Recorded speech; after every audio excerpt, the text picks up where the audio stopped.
a inauguração, o começo da Sociedade de Socorro, essa organização tão importante na igreja. E ao pensar sobre o que falar para vocês nessa tarde, pensei sobre diversas coisas e confesso que pensei um pouco em quando eu era mais mocinho, mais adolescente. Pensei um pouco nas coisas que minha mãe fez por mim quando criança, quando me defendeu na escola, quando me defendeu em perigos que eu passei. E hoje eu queria, nessa tarde, apenas realmente, com algumas palavras, parabenizar cada uma de vocês. Algumas aqui já são mães, algumas são mães 2 vezes, porque já são avós. Algumas são 3 vezes, porque já são bisavós. É um privilégio enorme, né? Trazer os filhos do Pai Celestial a essa terra. E se nós pensarmos um pouco nessa organização e voltarmos alguns anos atrás, algumas mulheres especiais como vocês tiveram que doar literalmente a vida delas. Tiveram que caminhar no gelo, perder filhos, perder maridos, perder seus bens, por amor ao Evangelho, por amor a Jesus Cristo. Mas eu gostaria de ler uma coisa para vocês. Diz o seguinte: mães morrem. Eu tinha 7 anos quando matei a minha mãe pela primeira vez. Eu a não queria junto a mim quando eu chegasse à escola no meu primeiro dia de aula.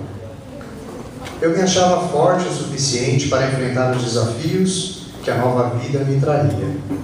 Poucas semanas depois, descobri aliviado que ela ainda estava lá, pronta para me defender, não somente daqueles garotos brutamontes que me ameaçavam com suas dificuldades e com as intransponíveis dificuldades da tabuada. Quando fiz 14 anos, eu matei ela novamente. Não a queria me impondo regras ou limites, nem que me impedisse de viver a plenitude dos voos da juventude. Mas logo na primeira perda de namorada, felizmente descobri que ela estava viva novamente. Foi quando ela não só me curou da primeira desilusão amorosa, como também me deu forças para continuar. Aos 18 anos, achei que mataria minha mãe definitivamente, sem chances para a ressurreição. Entrava na faculdade, iria morar em uma república, faria política estudantil, atividades em que a presença materna não cabia em nenhuma hipótese. Ledo engano. Quando me descobri confuso sobre qual rumo seguir, voltei à casa materna, o único espaço possível de guarida e compreensão. Aos 21 anos, me dei conta de que a morte materna era possível, apenas requeria lentidão. Foi quando me casei, finquei bandeira de independência e segui viagem. Mas bastou nascer o primeiro filho para descobrir que o bicho-mãe se transformara numa espécie ainda mais vigorosa, chamada avó. Para quem ainda não viveu a experiência, avó é ser mãe em dose dupla. Apesar de tudo, continuei acreditando na tese da morte lenta e da morte demorada. E aos poucos fui me sentindo mais distante e mais autônomo. Mesmo que em intervalos regulares ela reaparecesse em minha vida, desempenhando papéis importantes e únicos, papéis que somente ela poderia protagonizar. Mas ao final dessa história, ao contrário do que eu sempre imaginei, foi o próprio Pai Celestial quem definiu. Quando menos esperava, ela decidiu morrer.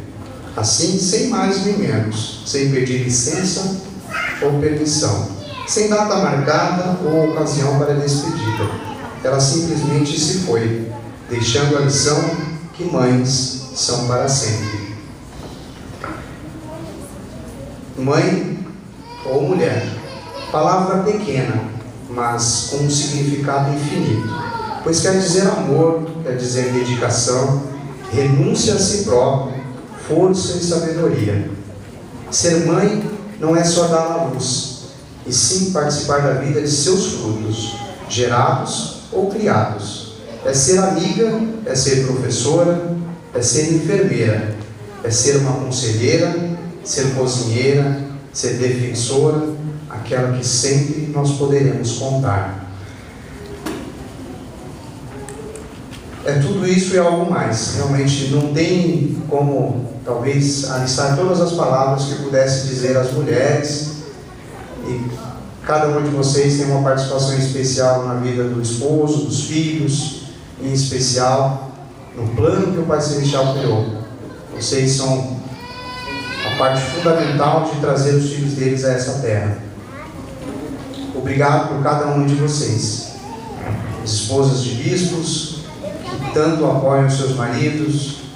Nós temos bispos dessa estaca que têm nos ajudado tanto a fazer essa estaca crescer. Em algumas reuniões que eu participo, alguns presidentes de outras estacas têm me perguntado o que eu tenho feito, o que nós temos feito. E eu sempre falo para eles, olha, não temos feito nada de diferente, temos feito a nossa parte, e os bispos têm nos apoiado, e as alas têm nos apoiado. Eu sei que vocês que são esposas de bispos, talvez convivem pouco com os esposos, alguns dias da semana, aos domingos, vêm poucas horas. Mas vale a pena fazer esse trabalho especial, vale a pena apoiar os seus maridos. Eu sei o quanto é realmente difícil, eu passei por isso 2 vezes e vi o quanto a minha esposa teve que realmente se esforçar, me apoiar com os nossos filhos, com as dificuldades do lar que todos nós temos. Eu sou grato realmente por o Senhor ter me dado uma esposa em que me apoia, em que me ajuda a cumprir com o meu chamado. E que nós possamos continuar firmes, fazendo a vontade do Pai Celestial. E é um privilégio para vocês, mulheres, terem nascido nessa época. O Evangelho já estava restaurado, todas as coisas já estavam aqui em suas perfeitas ordens, e realmente o que precisa é dar continuidade. Gosto muito de Provérbios 31:10. Mulher valorosa, quem a achará? O seu valor muito excede aos dos rubins. E eu tenho certeza que é realmente isso. O valor da mulher, aos olhos do Pai Celestial, é muito maior do que qualquer outra joia. Eu sei que a organização da Sociedade de Socorro é uma organização que foi feita pelo próprio Pai Celestial, inspirando os seus filhos e as suas filhas nessa terra.